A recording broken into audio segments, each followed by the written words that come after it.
I'm Evelyn Carter. I'm 44 years old. Newark, New Jersey. February. Snow had swallowed the sidewalks, the mailboxes, even the sound of my own boots. I stood across the street, staring at a house I once called home. A window on the second floor creaked open, just a sliver. A curtain moved. Then stillness. I hadn't seen Claire in 25 years. I thought maybe she'd hug me. Maybe she'd cry. Instead, when the door opened, her voice sliced colder than the wind.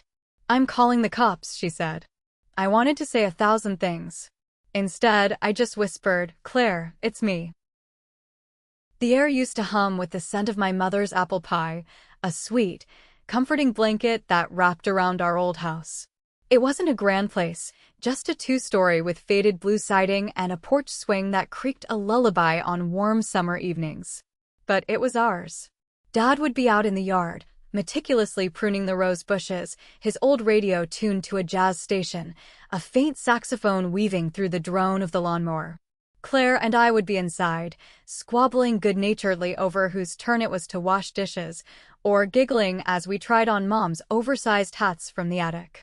My room, the one with the north-facing window, was my sanctuary. From there, I could see the whole street, watch the world unfurl. It was a space filled with worn paperbacks, trinkets I'd collected, and the quiet dreams of a girl who believed in forever. Claire's room was next to mine, and often, late at night, we'd whisper secrets through the thin wall, plans for our futures, promises to always be there for each other. She was my confidant, my first friend, the one person who knew all my silly fears and grand ambitions. We had a bond, Claire and I, forged in scraped knees, shared ice cream, and the unspoken understanding that came from growing up side by side. Our parents, despite their quirks, created a stable, loving environment. Dad, a man of routine and quiet strength, and Mom, with her gentle spirit and an endless supply of patience. They taught us about loyalty, about family. They taught us that our home was more than just walls.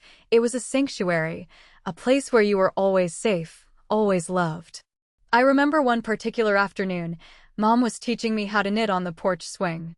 Her hands, gnarled from years of work, but still graceful, guided mine. Claire sat beside us, drawing in her sketchbook, occasionally looking up to offer a sarcastic comment that would make us all laugh. The sun was warm on our faces, the sound of cicadas filled the air, and the gentle rhythm of the swing was a heartbeat. It felt like time had stopped, like nothing could ever shatter the peace of that moment. That sense of security, that unwavering belief in the strength of our family, was the bedrock of my existence. It was the calm before a storm I couldn't possibly imagine, a storm that would rip through the very foundations of everything I held dear. The cracks started small, almost imperceptible. Like hairline fractures in a priceless vase, you had to look closely to see them. When I decided to join the Air Force, it wasn't a sudden whim. It was a carefully considered path, a calling I felt deep in my bones to serve, to see the world beyond Newark. I'd talked about it with Claire, with Mom. They seemed to understand, even if they were sad about me leaving. But Dad, he just went quiet. A different kind of quiet than his usual thoughtful silence. This was heavy, laden with unspoken disapproval. "You're abandoning your family for a uniform," he said one night, his voice flat, devoid of the usual warmth. It wasn't a question, it was a judgment. From that moment, the way he looked at me shifted. His eyes, once full of pride, now held a cool detachment. He stopped calling me daughter. Just Evelyn. Or sometimes, nothing at all. It stung, a sharp, invisible cut, but I pushed it down. I told myself he'd come around. He was just worried. He just needed time. My calls home became shorter, less frequent. When I spoke to Claire, her responses were often vague, distracted. "Dad's busy," she'd say when I asked why he wouldn't take my call. "Things are just different." A cold knot began to form in my stomach. The shared giggles, the whispered secrets, felt like echoes from another lifetime. She didn't talk about my letters, my small gifts from overseas, or if our parents even acknowledged them. It was as if a curtain had fallen, and I was on the wrong side of it. Then came the silence. Complete, utter silence. No calls, no emails, no letters. Days bled into weeks, weeks into months. My attempts to reach them felt like throwing pebbles into a vast, empty ocean. I started to wonder if I had done something truly unforgivable, something beyond the simple act of choosing my own path. Was it the uniform, or was it me? A chilling thought, a seed of doubt, began to take root. Maybe they simply didn't want me anymore. The peaceful backdrop of my childhood, once so vivid, began to fade, replaced by a growing sense of dread. The final blow came not from them, but from a screen. I was stationed overseas, scrolling through local news from back home, when I saw it. An obituary. My mother. She had passed away peacefully, surrounded by her family. My heart seized in my chest, a physical pain that stole my breath. No one had told me. Not a call, not an email, not even a text. My own mother, gone, and I learned about it through a newspaper website. It felt like a deliberate act, a conscious erasure. I stood behind a tree at her funeral, a silent, heartbroken stranger among the mourners. I watched Claire, her face etched with grief, but she never once looked my way. I stood there, a ghost, hoping maybe, just maybe, she'd feel me there, feel the lingering bond of sisterhood. She didn't. The betrayal wasn't just in the silence, but in the calculated decision to exclude me, to make me an outsider to my own grief. It was then I realized how deep the roots of their quiet abandonment had truly grown. The piece of my past had been a mirage, and the storm was not just coming, it had already arrived. The truth, when it finally hit, wasn't a crashing wave. It was the slow, agonizing realization that the ground beneath my feet was dissolving. I'd returned to Newark a few months after Dad's funeral, having heard about his passing through a distant relative, another silent blow. The house, my childhood home, now stood cold and unwelcoming. Claire's words, "Dad died last year. The house belongs to Brian now. You've got nothing here," echoed in the hollow chambers of my heart. Brian. My older brother, always the favorite, always the responsible one, despite his own dubious financial ventures. He had somehow, in my absence, become the sole inheritor, the gatekeeper. I wasn't there to demand anything, not really. I just wanted to see, to understand. To stand where my roots once held me, even if they were now severed. But Claire's arms were folded across her chest, a physical barrier, like gates that would never open. The casual cruelty in her voice, the flat certainty that I had no claim, no right to even be there, was like a blade twisting in an old wound. She looked at me not with hatred, but with a cold indifference, as if I were a stranger knocking on the wrong door. Her eyes, which once held shared secrets, now held only a blankness, a reflection of the profound emotional distance that had grown between us. The sister I remembered, the one who promised forever, was gone. My attempt at civility, at clarity, was met with contempt. I returned with a lawyer, a quiet man who understood the nuances of family disputes. We simply asked to see the will. We wanted to understand the legalities, the paperwork that had supposedly stripped me of my past. Brian's reaction was a guttural chuckle, loud and dismissive, echoing through the tense silence of our old living room. He was surrounded by two uniformed officers who had clearly been called in advance, and what felt like half the neighborhood, drawn by the spectacle. "She's not in anything," Brian declared, his voice booming with false authority, a performance for his audience. "She's not family. She's a trespasser." The words hit me like a physical blow. Not family. Trespasser. It was a complete and utter repudiation of my very existence within their world. The neighbors, eyes wide with a mix of curiosity and pity, looked at me as if I were some stray dog too dumb to find its way home. Their gaze, not of hatred but of profound pity, was almost worse. It stripped me of my dignity, reduced me to an object of public scorn. I felt my face flush, a heat that had nothing to do with anger, and everything to do with shame and humiliation. My lawyer, sensing my inner turmoil, placed a gentle hand on my arm, a small anchor in the swirling chaos. I said nothing. My voice, usually strong and clear, felt trapped in my throat, choked by the sheer weight of their collective dismissal. My mind, usually quick to respond, went blank. There was no rage, no tears, no dramatic outburst. Just a profound, aching stillness. The world I had known, the world where I was part of a family, where I had a home, had simply ceased to exist. It had been systematically dismantled, piece by quiet piece, until only dust remained. The realization was a quiet, internal implosion.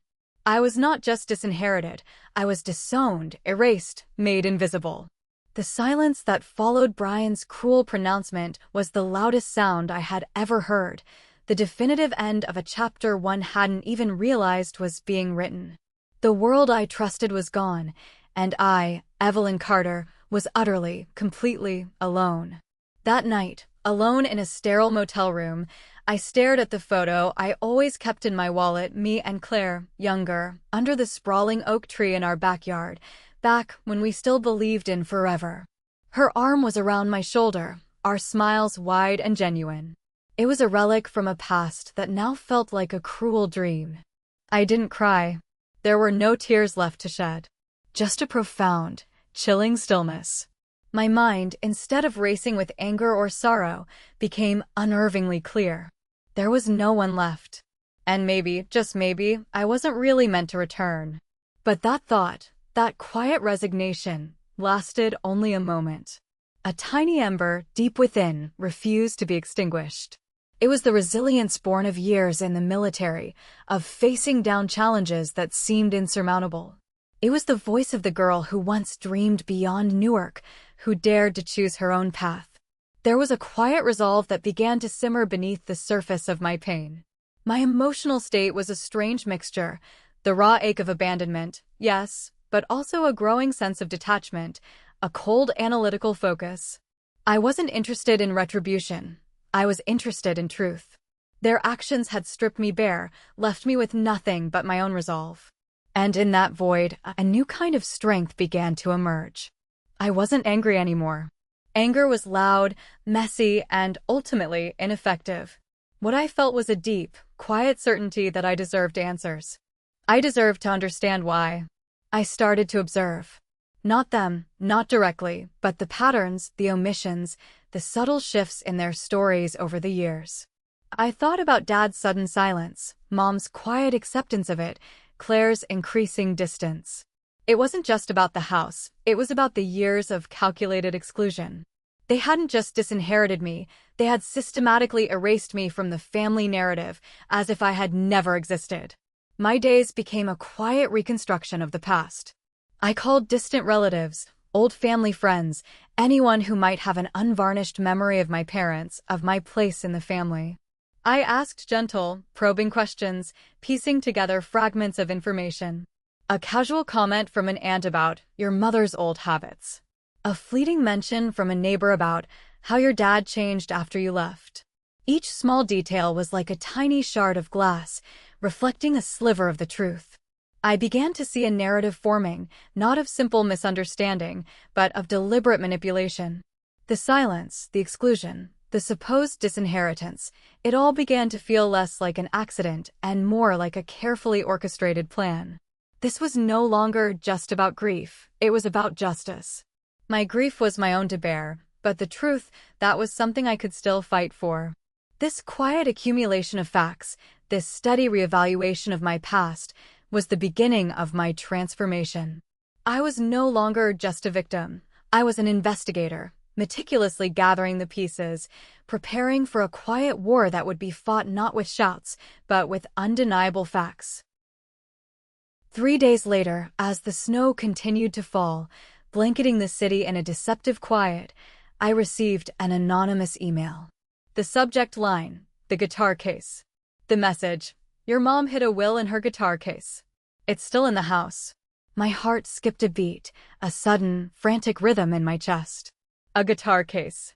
Mom had an old acoustic guitar, a cheap, dusty thing she kept under her bed. She rarely played it, but she always said it was a gift from her father, a piece of him she held onto. My mind raced.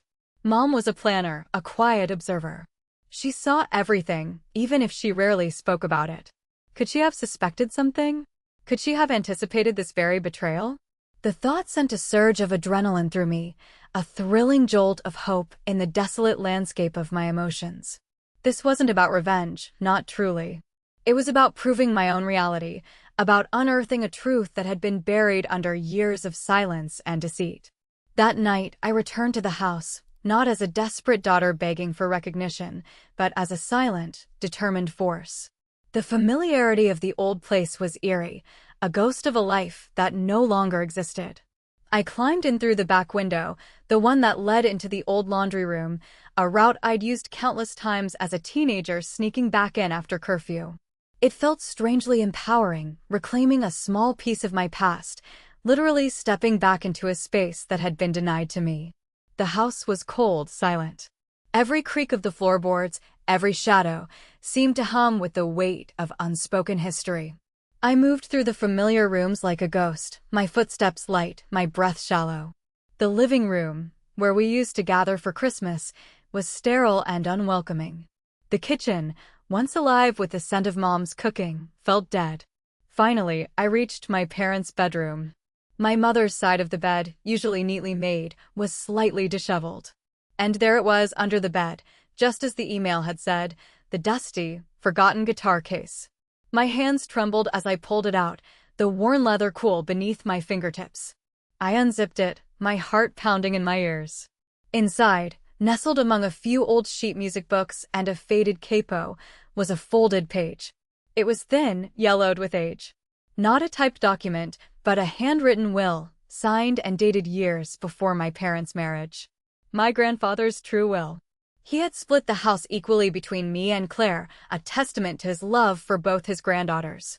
And tucked beneath it, a letter from Mom, her familiar, elegant script filling the page. Her words were a balm, a whisper across time. If they forget who you are, let this remind you. You never needed permission to belong. The anger that had been simmering, the pain that had been a constant ache, suddenly felt distant. In their place, a quiet, fierce sense of vindication settled over me. This wasn't just a document, it was a revelation. It wasn't just proof of ownership, it was proof of deliberate deception. My mother, in her quiet wisdom, had seen through the facade. She had known. She had left me a path back to myself, a path to reclaim not just a house, but my identity, my worth. The betrayal suddenly had a name, a date, a tangible form. And with that clarity came power. I wasn't shattered anymore. I was whole, armed with truth, ready to step out of the shadows. I didn't confront them. There was no need for dramatic scenes, no satisfaction to be gained from shouting matches. I had what I needed. I filed the will in court, a quiet, methodical act that required no emotional expenditure from me. I let the system speak. I let the law, cold and impartial, deliver the truth. It was a dignified and calculated move, a stark contrast to the chaos and emotional manipulation they had employed. At the hearing, Brian swaggered in, an arrogant smirk plastered across his face, clearly expecting another easy victory. Claire sat beside him, her expression a mixture of feigned concern and smug confidence. They whispered and exchanged knowing glances, a silent confirmation of their perceived triumph. But as the judge, a stern woman with an air of quiet authority, began to read the document aloud, the smirk slowly, agonizingly, drained from Brian's face. His eyes, fixed on the judge, widened in disbelief, then narrowed in a desperate, frantic search for an escape. Claire's posture stiffened. She couldn't look me in the eye. Her gaze darted around the courtroom, anywhere but at me. Anywhere but at the undeniable truth that was being laid bare. Their silence, once their weapon, was now their prison. My silence, once a symptom of my pain, was now my shield, my strength. I never raised my voice. Didn't need to. The truth, in the judge's calm, unwavering tone, was more devastating than any shouted accusation. I had been silenced for years, now silence was my weapon, wielded with precision and grace.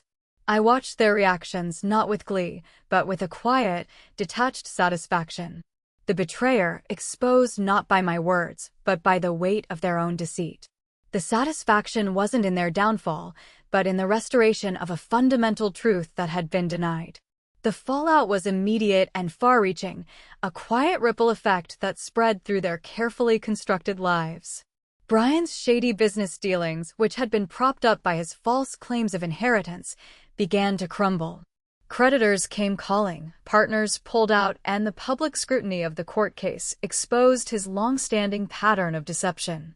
Claire, who had always ridden on Brian's coattails, found herself isolated. Friends who had once praised her loyalty now looked at her with suspicion.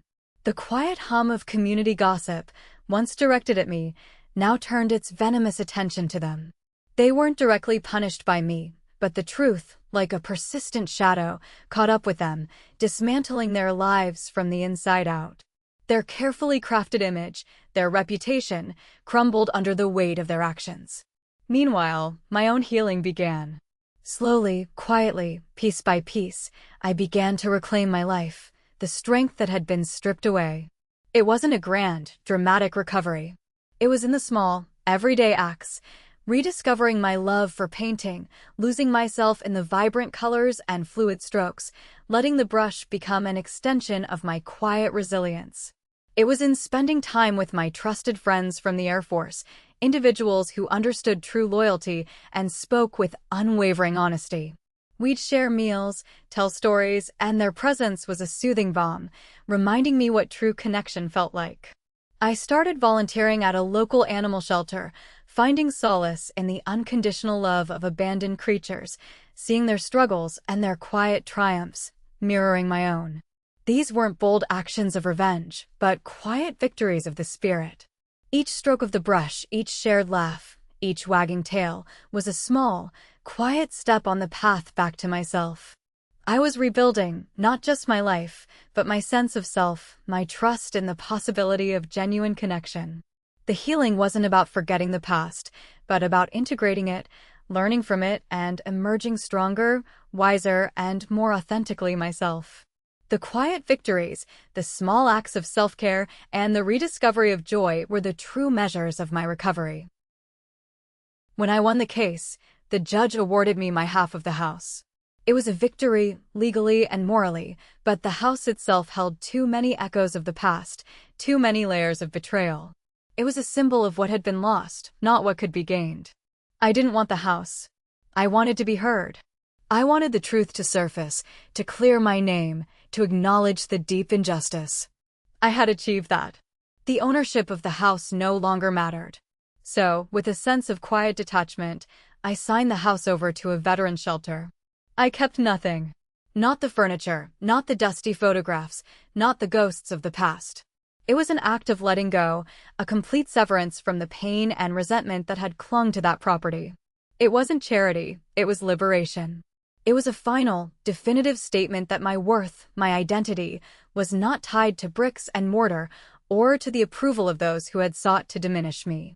A few months later, I attended the opening ceremony for the shelter.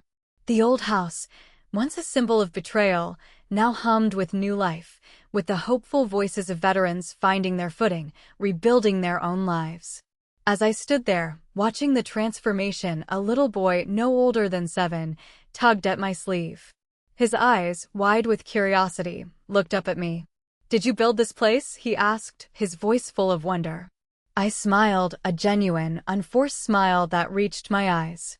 It was a deep, quiet satisfaction that settled over me, not a triumphant roar, but a calm, steady beat. "No," I said, my voice soft but firm. "I just fixed something that should have never been broken." I walked away from that house, from that history, not with bitterness or regret, but with a quiet strength that had been forged in the crucible of betrayal. I didn't need their apologies, their recognition, or their acceptance. I had found my way back. I had rebuilt my life, not around what I had lost, but around who I had become, a woman who understood resilience, who knew the quiet power of truth, and who had chosen to turn her pain into purpose. The journey was long, and the scars of betrayal will always be a part of my story. But they no longer define me. They are a testament to the strength I didn't know I possessed, the quiet determination that allowed me to rise from the ashes of a shattered past. I found my freedom not in external validation, but in internal peace. I outgrew the pain. I transcended the bitterness. My life now is a testament to the fact that even when the people closest to you abandon you, you can still find your way back to yourself, stronger and more authentic than before. Have you found your way back from betrayal?